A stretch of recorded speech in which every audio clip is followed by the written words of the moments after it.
Who would be a Wolves fan, eh? On goes ball. People might yet win it here for Wolves. Flash in the shot. What a goal! Moutinho in all its magnificence.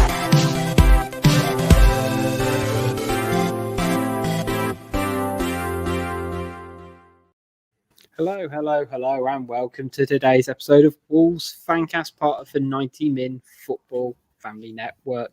Joining me today, we've got Gully. Evening. And we've got the return of Luke Thompson. How are you? Return of the Mac. Can I just say, Luke's looking very freshly trimmed, and he's got his Christmas haircut, hasn't he? Got my Christmas trim today. What? On twin scissors, Bilston. Or did you do it for the podcast? Was that what it was? He knows it's on YouTube tonight. I've heard the viewings have gone up by 5 or 6 since I was last on, so I thought I'd make an effort. Female viewership as well, yeah. Plummeting. Well, I was going to say, judging from what we're talking about pre-recording, we'll never know. Oh God, no! Yeah, it could be either way. Yeah, but guys, we are here to talk about Wolves versus Chelsea. Half-term report on how we think the Wolves have done so far this season, and also chat a little bit about Watford and Arsenal and what might be happening with the games that are upcoming. So, we'll start with the lineup. Gully, a couple of notable changes. We've had Hoover come in for Semedo. That was a bit of a surprise, I think, first and foremost, and I think we all kind of assumed that Jimenez would be returning. Initial thoughts on the lineup? Did you sort of see it as rotation or as dropped, so to speak? Yeah, it's an interesting one because I kind of only got it secondhand, the information, just because I was on my way getting ready for my own game, transferring over to Moutinho, and the first contextual thing that I thought was important was the fact that Chelsea tried to get the game off, and when you hear about that, you really want to. You want, it kind of gives you the bit between your teeth a little bit, doesn't it? And you think, here we go, lads, let's get into them now. And then to see the team deflated me a little bit because you thought, we've gone with the extra midfielder, and you hadn't necessarily got the most threatening two up front. I think when you look at it on paper, Podence and Jimenez are both great players, but when it's just the two of them that are really kind of pushing on to their back line, you wonder how much joy you're going to get, how you're going to really get at them. And all told, it was a bit disappointing, but at the same time, I guess, having watched the game in a little bit of hindsight, it kind of worked to a certain extent as well. I was quite happy to see Herber playing because I think he's got a bit to offer. I remember seeing him in pre-season, especially the Celta Vigo friendly where he tore his left back a new one. He was really, really good in the second half of that game. And I think he's got potential to be a good player. I think ultimately he's going to be a centre-half, but he's got a burst of pace on him that I think Semedo lacks in actually getting beyond fullbacks. So wouldn't mind seeing him get a run of games, to be honest, if we can give him the chance. Okay. I was going to say, Lukey, we'll kind of talk Chelsea and then we'll loop back to the starting lineup. Did you think it was a bit of a joke from trying to get the game called off, considering the strength of their starting 11? And even, to be honest, their sub-bench wasn't much different than ours, numbers and quality-wise. Majorly. I've said a couple of things in the group this week. I just think all these clubs that are trying to get the games called off, they're just off their heads. At the end of the day, you've got your 25-man squad. Beyond that, you've got players under 21 who are exempt from registration anyway, who you can utilise. And you're telling me clubs like Man U, Man City, Liverpool, whoever, haven't got enough quality players playing for the 23s and the 18s that can sit on the bench just to boost the squad up for the match day. I don't see what excuse or what reasoning they've got personally. I know a lot of people say, yeah, but they have to play a lot of football, blah, blah. That's where you manage your squad.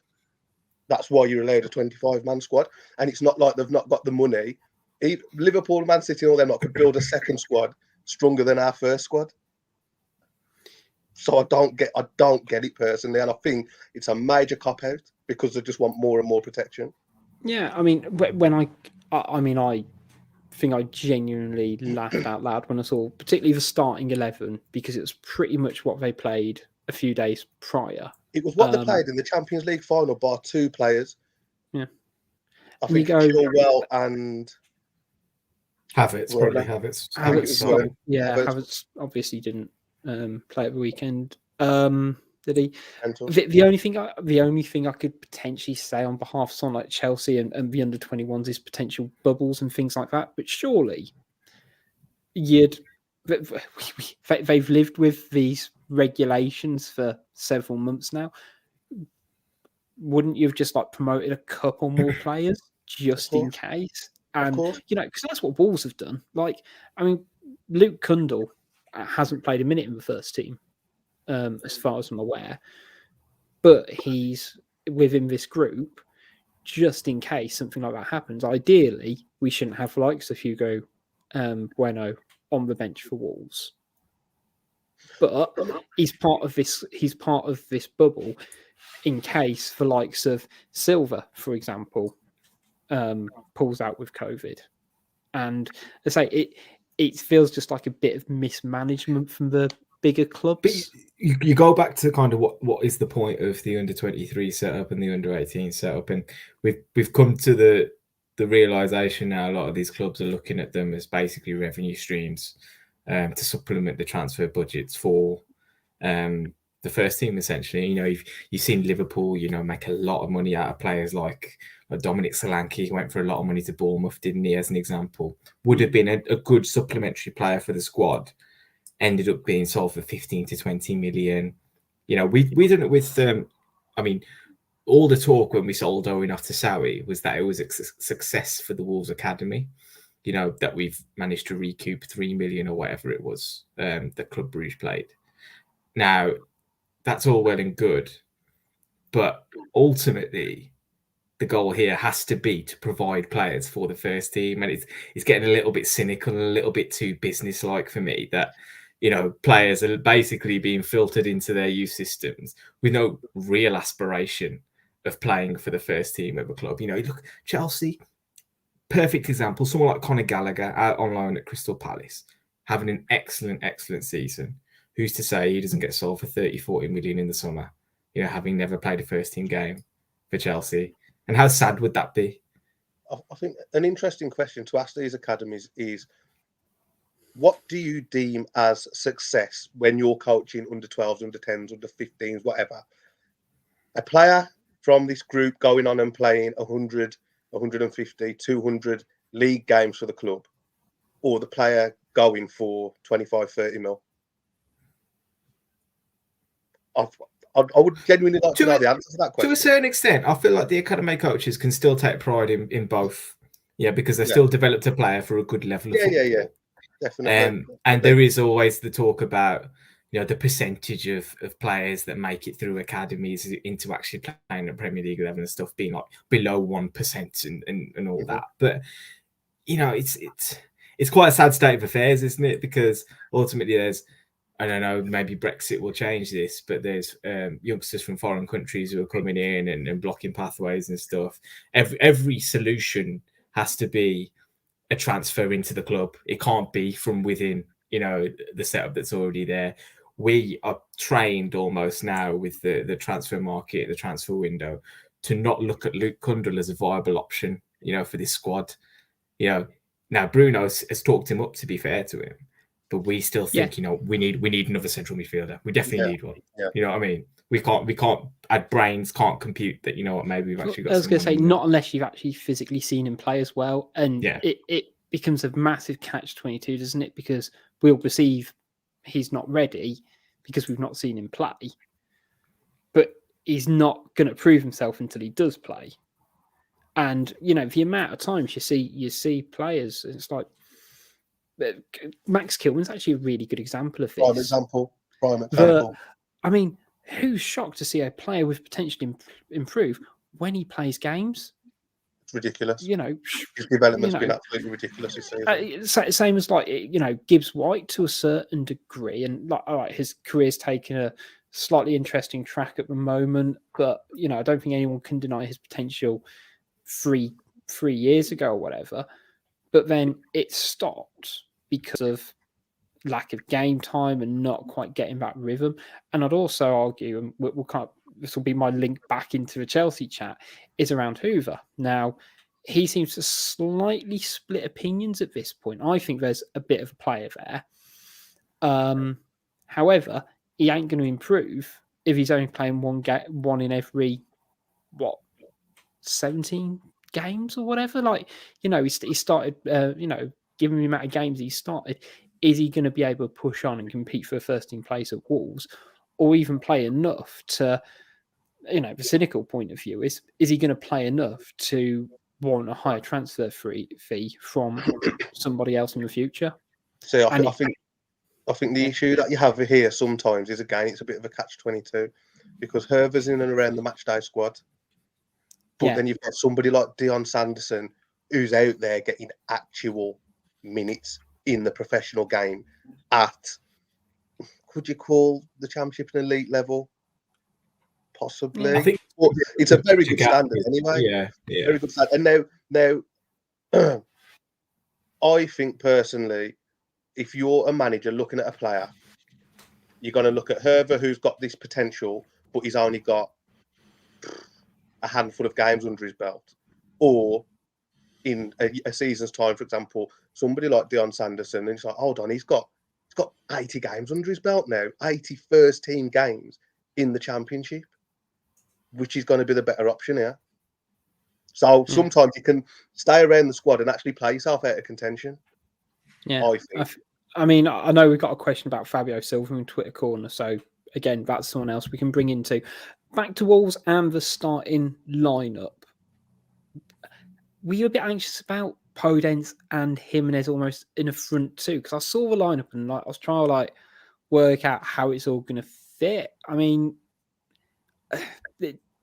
for me, I was anxious going into it. After about 10 minutes, I was thoroughly eating my hat, as it were. I mean, Luke, what did you sort of think of, I guess, the initial kind of reaction to formation and then how we went on to sort of play, particularly sort of first half an hour?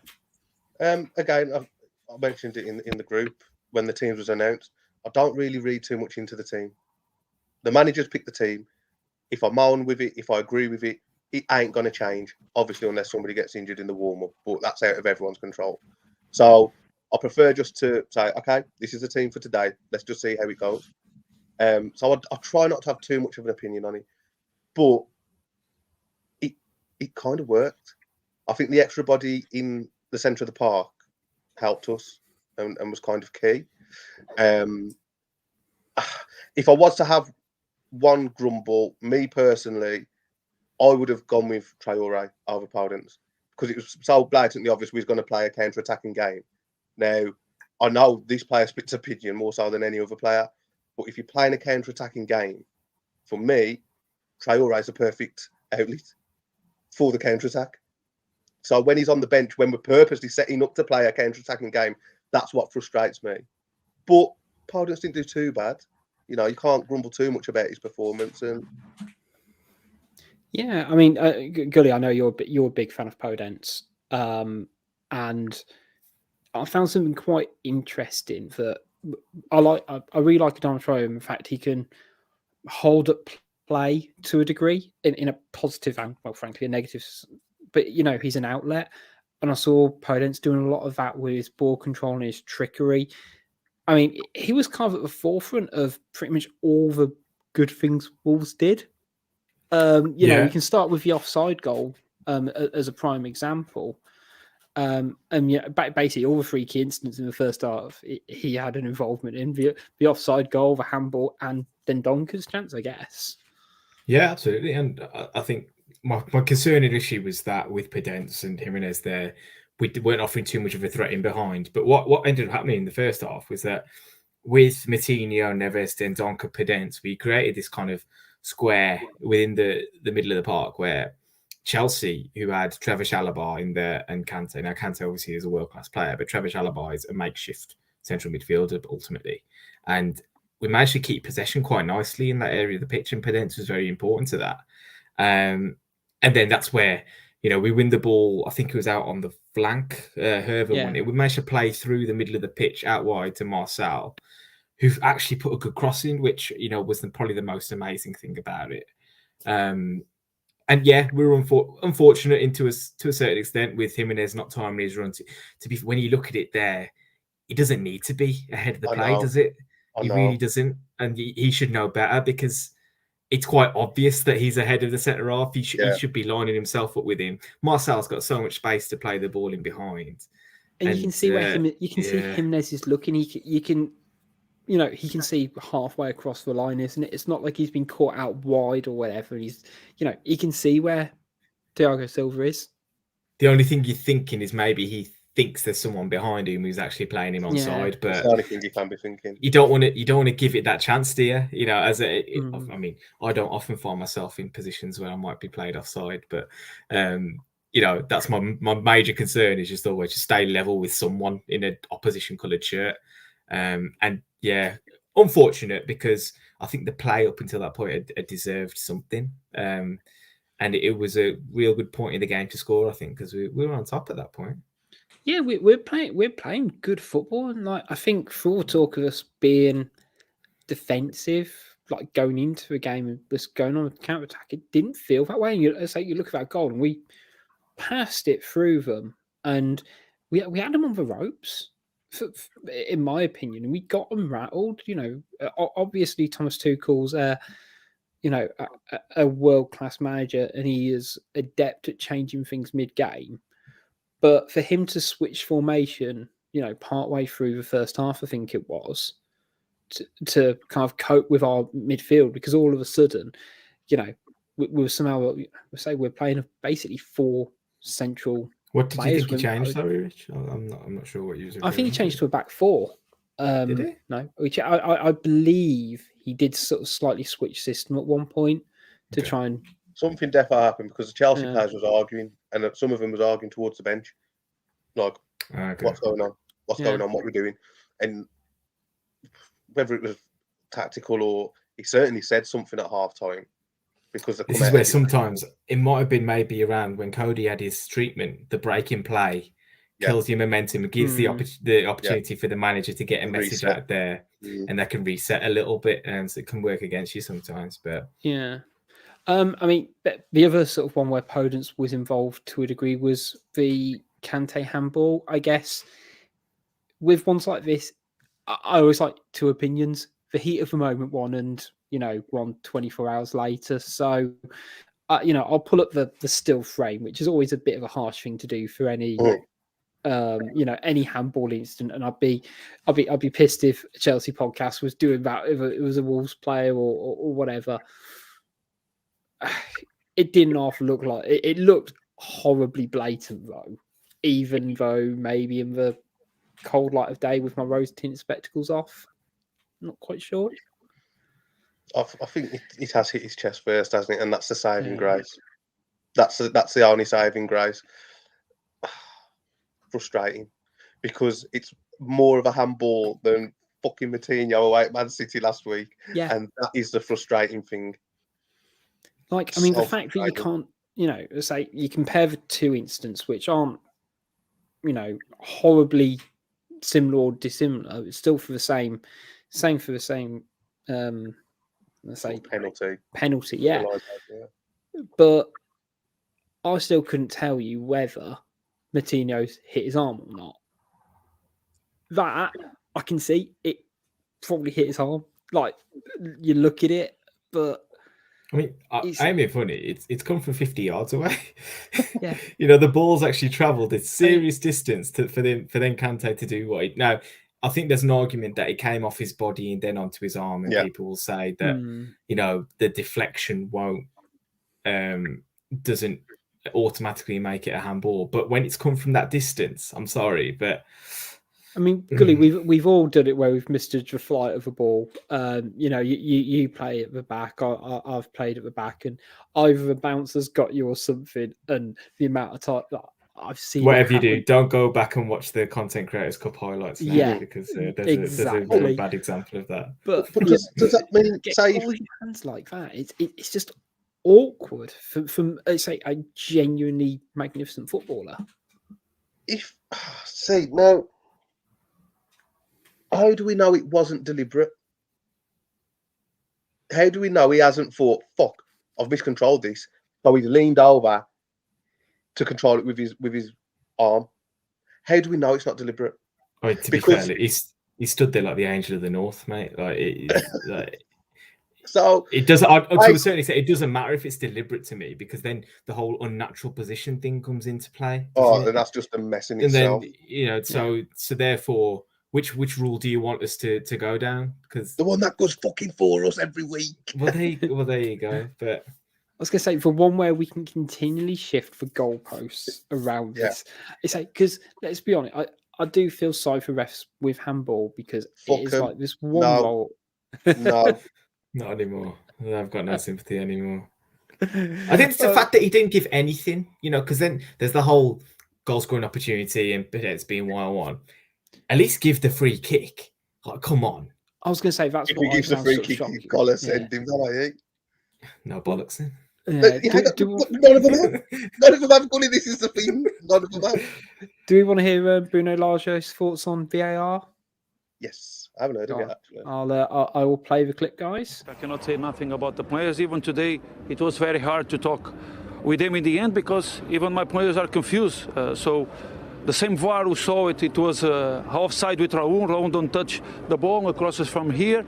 We scored that goal. It's the same VAR who didn't saw the handball after 10 minutes, and if it's not a handball, what happened against the game against Man City? So this is only the things after in the end. We are there frustrating, because we come to play the game, and every time these kind of decisions. So we need to understand the VAR is there to help the referees. So the VAR should be more careful about to analyze the things. And I think today, the same VAR you cannot see. I will say it again, because my players deserve to. I need to say that the same VAR didn't watch the goal. Raul didn't touch the ball. It was a good cross. Second man appeared alone in the second post. I don't see one man from Chelsea talk about the offside. It was the same VAR who didn't see the handball from Chelsea player. And 2 games ago, it was the VAR saw it, the handball with João. So that's sometimes it's very hard to understand these decisions, but move on. So he's basically summed up what we were saying a lot more concisely and a lot more elegantly than what we've just been saying. I don't know if he does. Honestly, I love Bruno, because he's very honest in everything that he says. It's just whatever comes out. And because of that, I think he starts to mumble his words a little bit. And it's like the VAR, and then and it's just a bit all over the place with what he's saying. And obviously it's not his first language. But I just love his honesty, and he just comes out with whatever's on his mind. Yeah. And he made a very good point. With none of the Chelsea players appealed for offside. Now, if they thought Raul had touched the ball, Rudiger's arm would have been up straight away, because he can see he's blatantly a yard offside. It's all this interfering with play. It just. But pre VAR, that's just a goal, isn't it? Yeah. It probably is, because it wasn't. I'm sure it wasn't called on the field at all, was it? So. About half hour later, when he got told in his earpiece and he put the flag up. Yeah. I was going to say, the other main chance Wolves had in the first half was Dendoncker with open header inside the box again, cross from Podence. I mean, I'm going to be honest. He needs to do better there. He's got to do better. Like, that's a massive gilt-edged chance. He's just a player that lacks conviction in pretty much everything that he does. Do you know what I mean? And, he sees the ball coming from a long way. He positions himself. I think he gets up a little bit early. But then it's like, I just glance it on. Maybe you can see there's not enough pace on the ball to do that. You've got to really get your neck muscles into that one. And for a keeper of Mendy's quality, he made life easy for him. Make him make a good save. That was just kind of flopped into his hand. I think if we try and put a positive spin on it, so we don't get accused of being one way or the other, I suppose it's nice to see a body from central midfield arriving in the box. Yeah. And getting it, and it's from our open play. as well. You know, we barely get a striker in the box from our play. And if it's not happening when we've only got two up front, though, you are in trouble. You know, because you're not going to get enough bodies into the box, are you? So you'd like to think that's going to happen. That's something that interests me about the disallowed goal is when you sort of look at it. Obviously, Marcel's in the box crossing ball. You got Jimenez in the middle. You got Dendoncker. You got Podence far side, but you have also got Donk just on the edge of the box running in as well, and Moutinho as well. So at a point in the game, we were pushing players forward, and in theory, for Donk's chance, he kind of fluffed his lines, but that's why he's in there, isn't he? He is to be that extra body and just, if he gets the opportunity, just break through the lines and have a go. I mean, it did make me think of Dave Edwards in a way, just because I was like, if that was Edo, it's still probably missing. But, you know, it reminded me in terms of a midfield runner. I guess that second half, there was a bit of a momentum shift and Chelsea started to turn the screw. But defensively, I mean, it was just brick wall stuff again, wasn't it? Yeah, poor Chelsea had to kind of revert to Saul Niguez coming off the bench. You know, we had to delve into the depths of their squad to pull that one out. And I think it was really tough for them bringing on, you know, Spanish international, Champions League, La Liga winner, yeah, bringing on World Cup finalist, La Liga winner. Your heart has to go out. Kovacic. I mean, there was a point they might have had to bring on, you know, former Villa loanee Ross Barkley, but thankfully they didn't have to go that low. I know, we'd have been in trouble then, wouldn't we? Yeah. But I think you saw the shift from them having a makeshift midfield to having a proper midfield in there, and the way that we just couldn't get out. And I think that was my initial concern with Podence and Jimenez being up top, that there was a lack of an outlet. Now, Jimenez, if I'm being honest, didn't do enough for me within the 90 minutes. As a player who is basically guaranteed to play 90 minutes every single week, he needs to start doing a little bit more. And he owes this one after the City game, let's be honest. So if he's not pulling his weight in terms of holding the ball up, Podence isn't going to do it, is he? So the whole Chelsea team, their backs are up a little bit and they can squeeze right up the pitch. Rudiger, you know what he's like. He's aggressive. He's straight into the tackle. And then they've got Thiago Silva, who's an absolute Rolls Royce, just sweeping everything up. So we really struggled after that. And I'd have liked to have seen Bruno change things a little bit earlier, personally. Yeah. Well, it feels like a bit of a on-running point we keep making about Bruno, that he doesn't kind of switch things early enough, particularly when it comes to, I guess, with the game hanging in the balance. And when we're losing, he seems to be kind of quite keen to very much fix things up. But if it's 1-0 or we're drawing, doesn't always, you know, he leaves it late. And I don't. It always feels 10 minutes too late. Yeah. 9 times out of 10, from our opinion, on the whole in the stands, it's like, yeah, you've actually made the right sub. It's just 10 minutes too late. That's how I feel about him. I completely get having faith in your players and, you know, trusting the players who you've started and continued into a second half, etc. But with the players flagging and things like that, and just needing an extra bit of impetus, I mean, particularly around, let's say, someone like Traore, when he comes off the bench, it's like, bring him on that little bit earlier, give them something to think about a little bit more rather than just building this constant pressure, because then it's going to make using Traore as an outlet harder, because our players will be mentally fatigued as well as physically. I will always caveat the substitutions with, I mean, it's quite noticeable how it can kind of upset the equilibrium of a team, whether it be positively or negatively. You know, I've got a problem with how long it takes subs to get ready. You know, they're not always warm. They need a few minutes to get themselves going. And, you know, in the heat of battle and the tempo of a game, trying to pick it up straight away is so difficult. Hard. It is hard. And, you know, that can go. I think Bruno basically saw the point there for the taking. And he left it until there was enough time for probably us to create a chance without giving too much away. it didn't come to fruition, obviously. And personally, I'd like him to have taken off a midfielder for a forward and add an extra one into the forward line rather than go like for like. But I think he saw the point for the taking. He thought, you know what? If I'm being honest, we'll take this. 0-0 was there, and they weren't threatening us really. So he didn't want that back three and the three in front of him. He didn't want to upset the rhythm of that too much. Yeah, I was going to say, who are your kind of standout performers even, guys? Sorry, and Cody Sayes. That was 4 for me. Fantastic. Yeah. Absolutely. I thought Moutinho was unbelievable. Yeah. The first half especially, he was ridiculous. Like, watch it back, honestly, because he was honestly playing in slippers. Like, he was just doing whatever he liked and matched Kante stride for stride in everything that he did. And that says a lot, given we talk about his age and stuff. Yeah. He was right up there with Kante with the running and tracking him and snapping his tackles. And then when he got the ball, he used it really, really well. He was unreal. I mean, again, a thread that I've sort of picked up on the last month or two, to be honest, is when we're talking about who's doing well, Moutinho's name just keeps cropping up, and he is just, whether it's Bruno, whether it's, to be honest, Neves playing really well at the moment as well, helping.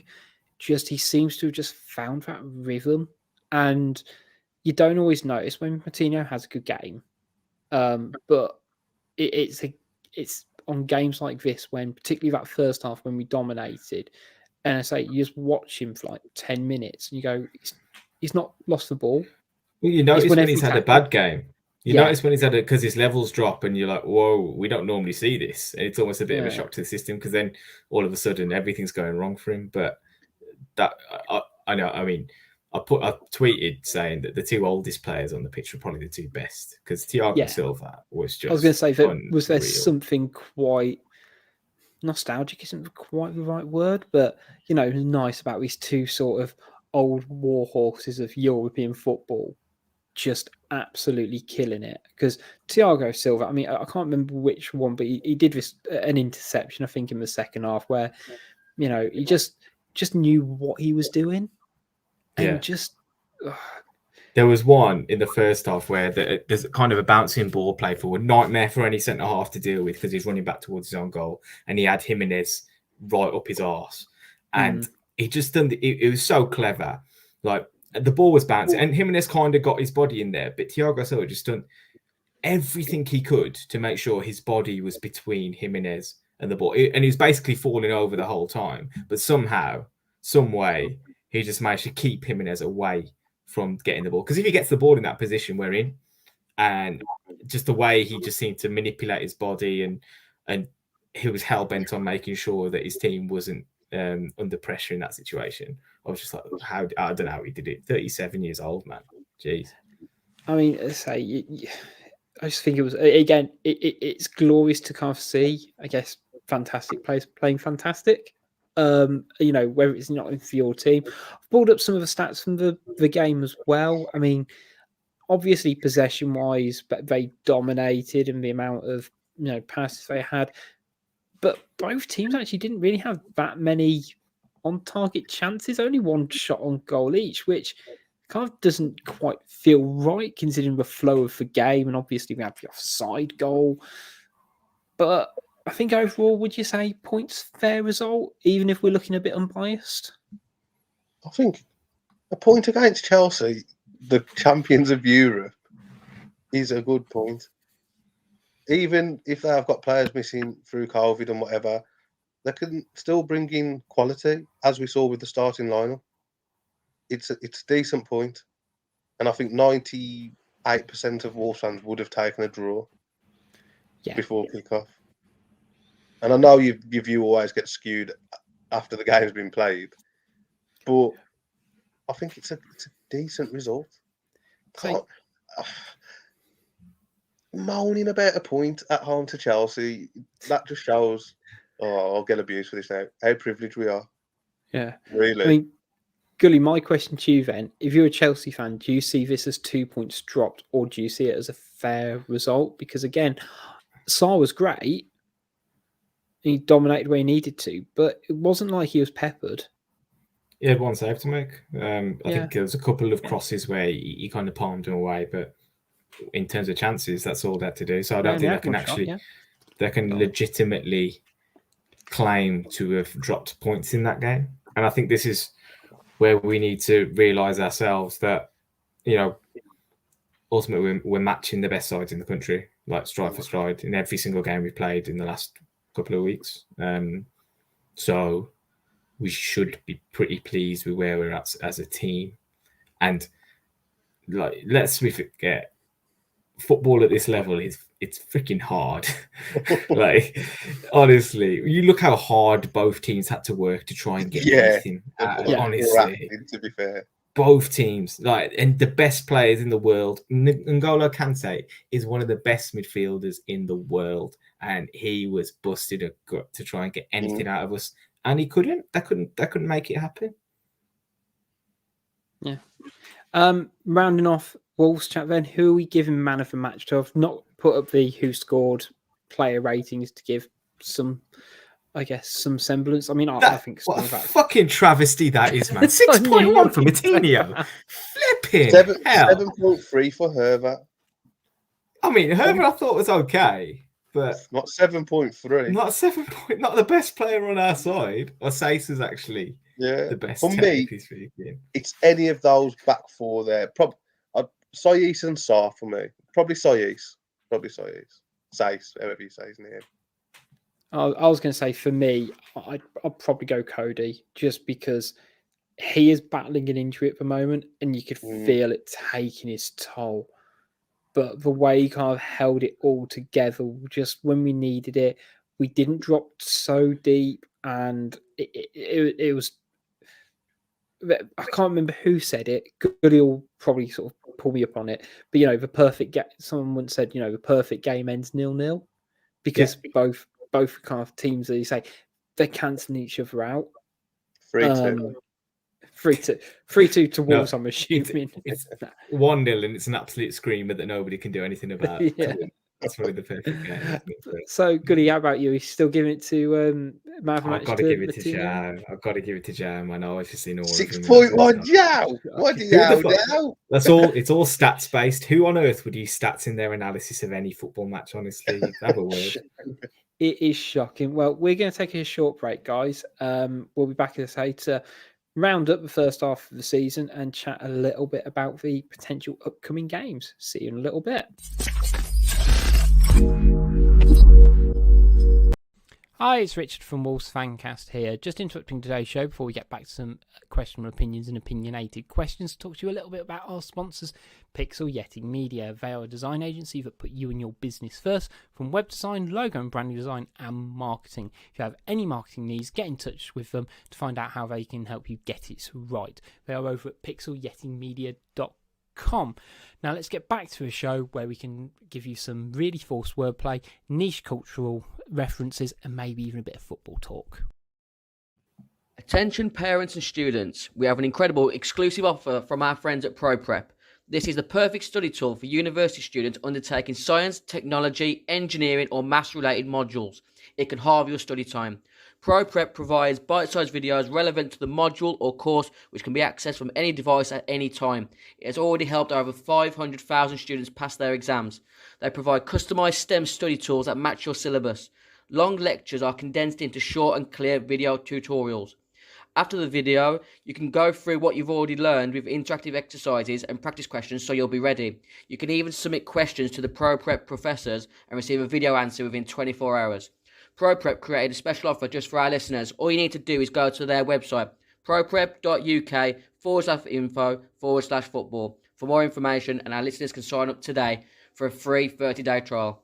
No credit card information required. That's proprep.uk/info/football.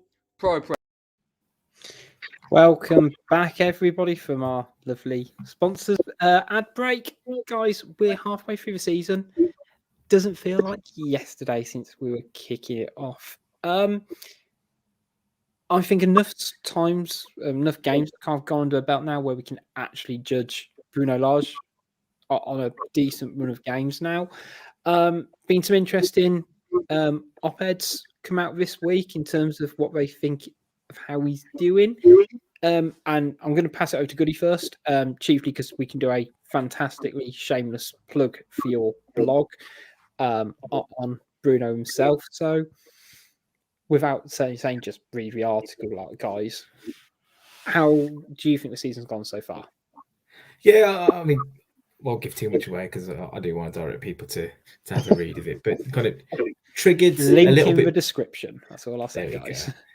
Triggered a little bit by I think Johnny Phillips's article in the Express and Star, and I think a lot of our listeners would agree there were some harsh takes. You know, Johnny, friend of the show, of course. So don't be too upset, mate. We're calling you out here, but there was talk of lacking in identity, not sure what we are as a team and things like that. And it's just a bit harsh, I think, simply based on the fact that there are mitigating factors when you look at it throughout Bruno's reign, whether it be not necessarily having a great war chest to work with in the summer.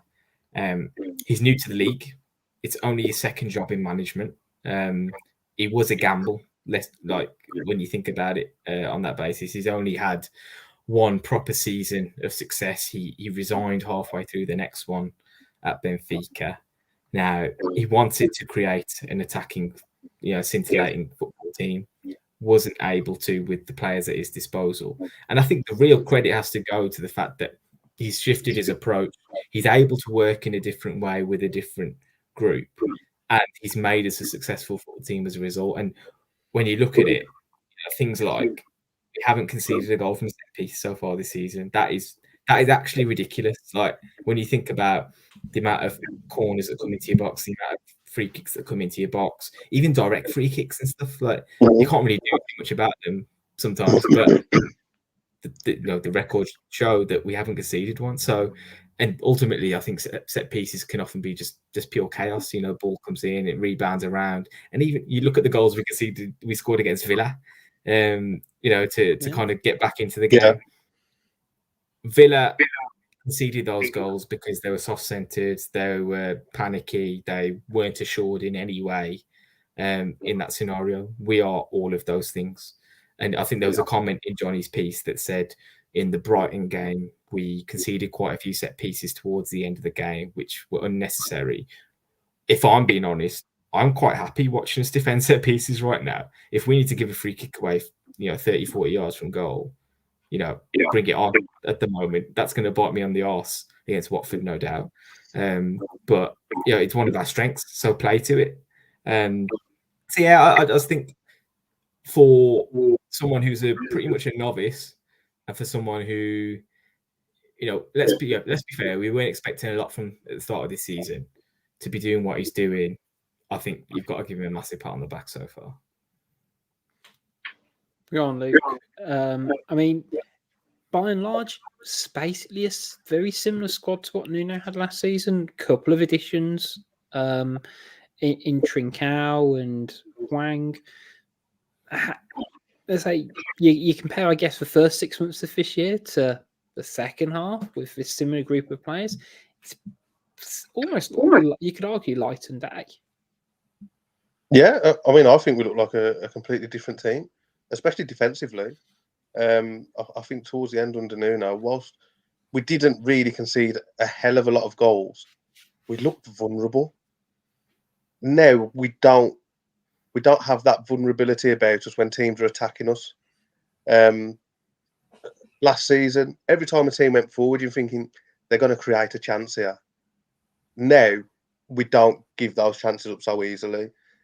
Now, for me, that has to be credit to Bruno and his coaching team, because in the summer we need a centre half. Oh, we are signing Sven Botman. We're going down. Oh, what's going to go on? So, from a Wolves fans' point of view, we needed a centre half. That would be the least of my worries now, because of the partnership that Kilman, Cody, and Saïs have built up. Why would you want to interfere with that? I know African Cup of Nations is going to, but you wouldn't sort of intentionally go in and want to change those three. You know, I don't want to sort of use a FIFA term, but the chemistry lines are green at the moment between those three, and Sarr as well. Sarr signing of the season. I know we don't make that many signings, but signing of the season, and such an upgrade on Patricio. I mentioned it on the podcast a few times last season. I'd love to know Patricio's save percentage ratio. Because it just, low. Yeah, it appeared every time a team had a shot on target, or it was like every other shot on target resulted in a goal. Now, Sarr's save percentage is, I think it's 80%, which is unreal. I think he's made the most saves in the league, and he's conceded, is it the third least? He's got the biggest expected goals against versus actual goals conceded gap of all keepers in the league. Not so surprised. He is overperforming massively. And even from an attacking point of view, I know our attacking play has been pretty much null and void the last 6 games, but his distribution, fantastic. Patricio, honestly, with all due respect, international keeper, over 100 caps for Portugal, won multiple honours. He's the sort of keeper on a Sunday morning who don't take his own goal kicks. I think Tony even took some for him before. He don't take his own goal kicks. He can't kick. I watched the Roma game at the weekend, and they absolutely shithoused the win against Atalanta. I don't know how they scored 4 goals, but Mourinho masterclass 4-1 against Atalanta, and I mean, he had a decent game, to be fair to him, but he's kicking again. You just saw it. He's like, I don't miss that. You don't miss it at all. I'm not sitting there saying Patricio's shit or anything. He's not. He did a job for us. He did a job, but last season he was shit. To be fair, I will say shit last season, but before that, fantastic. Thank you, Rui, brilliant. But Sarr, you're an upgrade, mate. Yeah, I mean, I was thinking about this earlier, and I don't think there's any attributes that Sarr doesn't have the better of him. Commands his area better as well. You know, coming across his high balls. There's probably some broad ones. You say he comes out and claims he's got fast distribution. That's it, and accurate as well, and varies it. You know, shot stopping's a prerequisite for a goalkeeper. But you know, we commented last season around Patricio and how there were points where it was like he does not make an absolute howlers, but we just seem to keep conceding. And you know, I do think that Sarr is one of the reasons why that back three is also playing so well, because they've got that extra support. And it breeds confidence as well. Yeah, and you can see but it's for both parties, isn't it? Mm-hmm. So I was going to say 2 for yourselves. If the season ended now, which legitimately it might do, who would you give player of the season so far to, and who would you give your unsung hero to? Max Gilman. Max Which one? Okay. Absolutely. Like, without a shadow of a doubt. Like, unreal. My player of the season, I would give to Sarr. Okay. I just think he's been fantastic. I think Kilman, though. Jesus, I've had to eat some humble pie with that boy. Are you now officially into the King Kilman club? I refuse to enter that club. I will never enter that club now. There's too much water under that bridge. But I will admit I am eating humble pie. It is club with a C, Luke. It's club with a C. You will be allowed.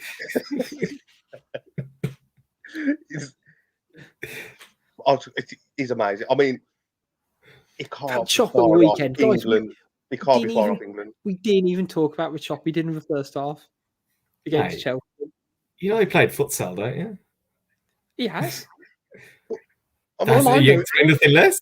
All I know is about his parents as well. They're from Russian. Like, all that futsal done him no good. He can't play for Russia now, can he? Or Ukraine? No, it's Ukraine. Sorry, it's Ukraine, not Russia. That's going to upset the Soviets. Well, I mean, I think even his positional sense has gone up tenfold. I mean, do you remember the game Man United away last season? And he was all over the shop for their goal when the ball got clipped over the top. Yeah. I don't see that mistake in him no more. But it's a collective. And the reason why I wanted to bring up a player of season and be unsung heroes, almost to give you sort of 2 bites of the cherry, because there's so many players who have done well. I mean, predominantly, they're not necessarily forward players, but look at Nelson Semedo. One of the reasons why I think Kilman's playing so well is because Semedo's next to him, who is a really good defender. We've not even talked about Neves. Yeah, he leaves the second season. He goes. He's too good. Yeah, he's too good. good. He's too good.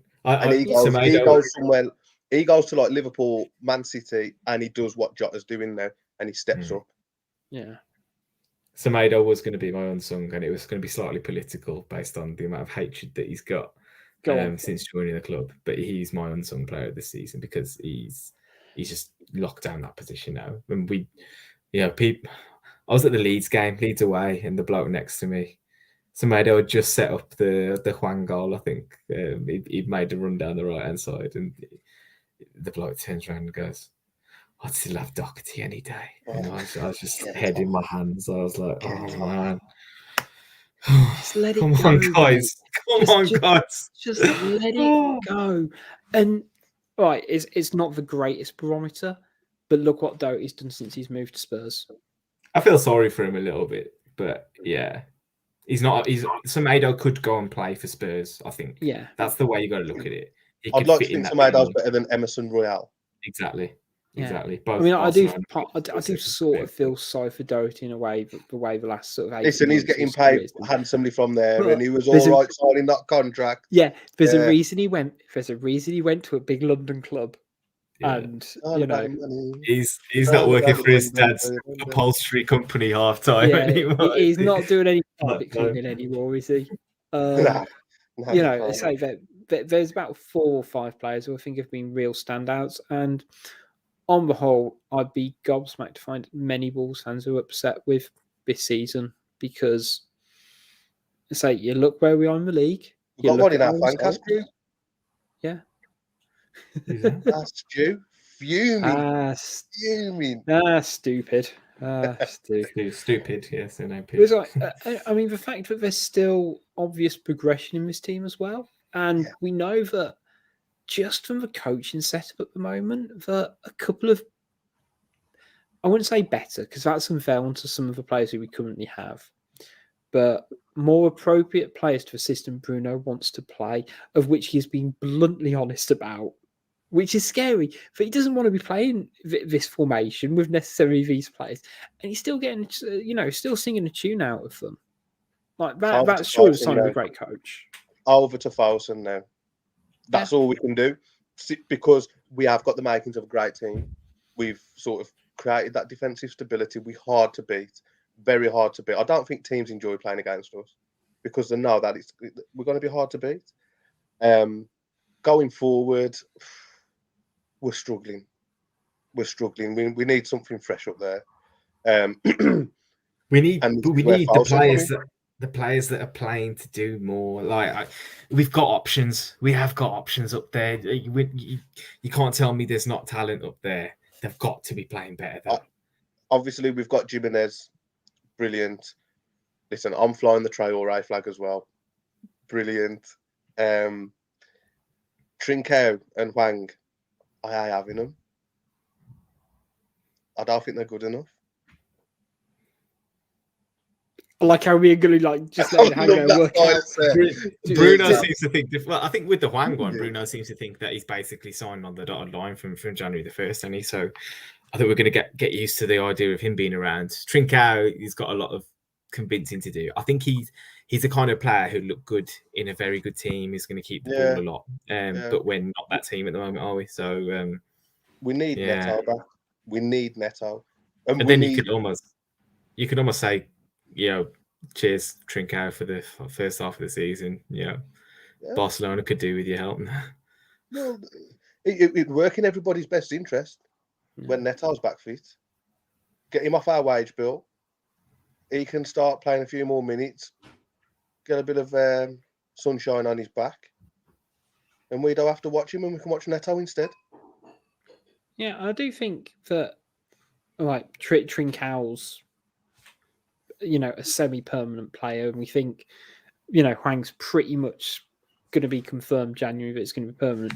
You look at that attacking unit, but you got Jimenez, Hwang, Neto when back fit, Podence, Traoré, plus Trincão. That's a good front six. However, the question will always be where the goal's going to come from. Jimenez, he's got a couple, but he's not where he was a year and a half ago. Hwang has got some goals in his career, but not a lot. Neto's, I think, the real key, isn't he? Because he showed last season he has got the potential to be a consistent goal scorer, given the right setup and development path. I feel like he could be the genuine real missing piece of the jigsaw, I think. I think the missing piece of our jigsaw is centre mid.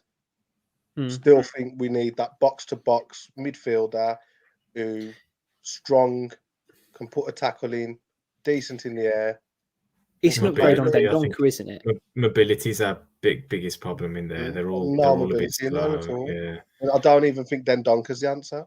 No, I think, as I say, it's an upgrade on Dendoncker. That's what it is, because all the things you're asking for is what Dendoncker does, but not quite with the level of the energy we saw. Conviction, It's a real sort of shame to say, because we're like, we just need him, just someone who can do what you're doing like 10, 15, 20% better. Yeah. Leander, do you know anyone? Do you know? I was going to say, is Tielemans fancy a stint down Molyneux or something instead? You know what? He's a some player. I remember a couple of when we played him a couple of years back. I think it must have been like his first or second game. It just been like, why didn't we get him for him when we had the chance, sort of thing? But, I'm sure I heard he was Nuno's on his Nuno's rejected list. I think I heard that too. That he was. He was on he was supposedly, allegedly, apparently, maybe on a Wolves shortlist, which he was then binned off by Nuno. I can't remember who he went for instead. Or if he went for anyone. I mean, probably. It might have actually been there. Which Belgian centre midfielders do you want? I guess sort of following on from this, we have got 2 games in the calendar as time of recording coming up. We've got Watford Boxing Day, then Arsenal a couple of days later. I think the first question is, do we see the games happening at all or with fans? I think they'll be behind closed doors. Definitely. If Hensford under 18s or anything to go by, Gully. Well, that was amazing. That is genuinely amazing. I mean, how many fans do they get to then turn them away like that? Like, it's just, seriously. God. Fighting them away from the turnstile, weren't they? I'm sure. Yeah. Well, I think Gully, sorry. They've had the meeting today, haven't they? And they've decided they've explained the rules of the game, and it's something like 13 outfield players plus a keeper. If that's how many you've got missing, whether it be injuries, COVID, whatever, then you've got grounds to postpone your game. That's a lot of players, if you're being fair. Mm-hmm. So I'm not convinced, some of these games that have been called off have been to that extent, if you're being honest. Someone might have had a sniffle in the changing rooms and they decided, you know what, he's got symptoms of something. Someone's got the orange juice and the lateral flow test out, haven't they? Well, there you go. Is that the trick?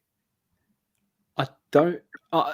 Again, are we spreading information here? I was going to say I don't want to be the guy who spread misinformation. I've actually, to be fair, I won't, because I'm currently on 6 days out of 7. I could do a Fancast test later. I won't, but I'm sure I heard somewhere that you can, if you drop some orange juice on it, it comes out positive. That's madness. We could do some NHS propaganda now. You can just demo how to do a lateral flow test for the world. This is just becoming a tinfoil hat wearing. I was going to say that would be the worst stream I think anyone could have, is me demonstrating how to do a lateral flow test. I had to record myself in Santorini doing my test to make sure I'd done it properly. Yeah.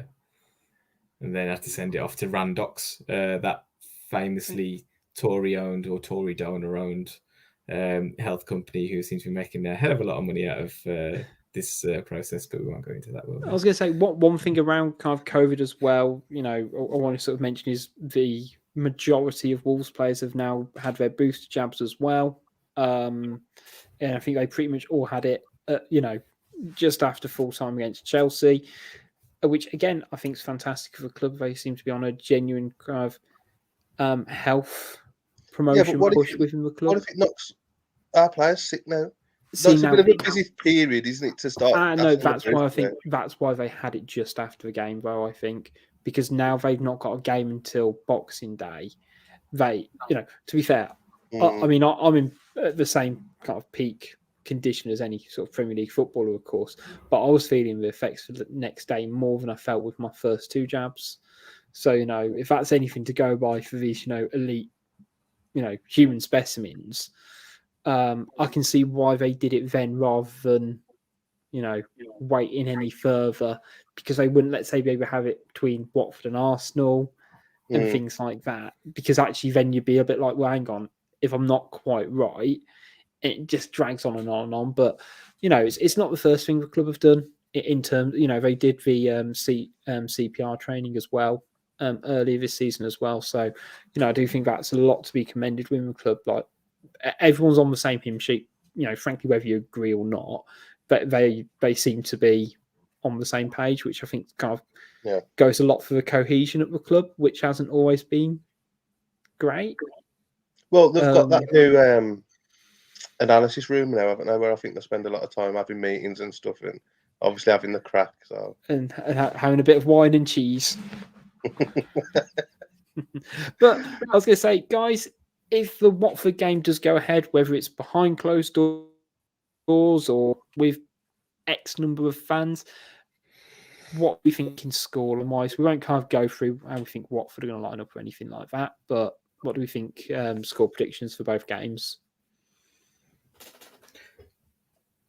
It's becoming a theme now, isn't it? 1-0 to the Wanderers. Not George looking Graham's Arsenal era. This is becoming 3-1 Wolves. You're ambitious. 3-1 Wolves. And then Arsenal will be 2-2. And then we'll all be moaning about how all over the shop Cody, Sace and Kilman look, and we need Sven Botman in. For good old days. We'll just be prisoners of the moment no matter what. That's how I always look at it. Shall we round up today's podcast, guys, with some questions from Twitter Corner? Go on, then. Let's go for it. Right, first up, we've got one from our boy Stu. Why don't more people dress up for Christmas games? Fucking hell, because they've seen the state of him when he does. That's why. But hey, yeah, I think Stu wears enough garments to represent the entire crowd at games, doesn't he? So yeah, you've done your job there, pal. You do it, so we don't have to. Christmas games. Why do we dress up for Easter games? What I think. I'm dressing up for a Diwali game next year. Can you actually get the fireworks there? We've talked before about how like designated like charity games and like for certain things, we should have like a specific game for holidays, and I was going to say things like that. So you have Halloween one. I think that would be great. Or going fancy dress. Yeah. Okay. The only time you should go in fancy dress is the last away day of the season. When we played Wigan away, last day of the season, I saw Winnie the Pooh, Super Mario, and Luigi kicking off with the police, and it was fucking beautiful. It was beautiful. Hammered, isn't it? There's nothing funnier than seeing grown men dressing, kicking off in fancy dress, especially when you're like over the road and you can just see a bunch of Power Rangers just getting fucking Larry and that. Brilliant. It's the most Absolutely. British thing as well, fancy dress. I don't know if you guys are aware, but everybody else on the planet thinks it's really weird that British people do this. It's Dressing up for the. I think everyone should do it. Just have a Yeah. laugh out last day of the season, going up, going down. Who gives a fuck? I'm completely on board with like it being, completely on board with fancy dress last game of the season. Right, next up, Ash Dolan says, do you feel we need another striker to take role out of a firing line? Hasn't been performing for a few weeks now. That sort of links onto a different question we had around sort of Fabio Silva and about loaning him out as well from James Harrison. I think it was, James Harrison and Amar asked ones about him as well. Does Raul need a bit more competition to kind of motivate him a bit further? I think every striker needs competition. I think if you're a striker and you know you're getting 90 minutes week in, week out, it does take that sort of determination away. Because, as a striker, you want to score every game regardless. Every time you go on the pitch, you want to score. But if no one's sort of pushing you, especially when you're on a bit of a drought, it's I think it gives you less determination to try and get out of that drought, if that makes sense. Considering strikers should have the pressure on them. I think considering the fixture congestion we've got coming up, it's a shame that Fabio's ended up getting COVID because he might be out, maybe even for Watford, I'm not sure. But I just think Bruno needs to give him a run out. Like, even if it's 20 minutes in a game, it really bothers me. Like, it's squad small enough as it is. We've seen Fabio can impact games. Like, we've seen it.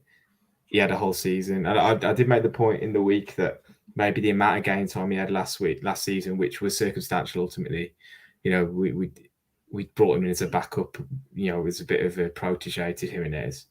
Jimenez gets injured, he has to play because we have no alternative. And it's put him on this path where he's played a certain amount of games, he feels he can handle the level and all that. And then people aren't managing his expectations thereafter. So maybe he's kind of feeling a bit jilted at the moment, but at the same time, I feel for him because ultimately he's got enough about him to have an impact on Premier League football matches. Definitely. Todd DeWitt asks, slightly change of pace.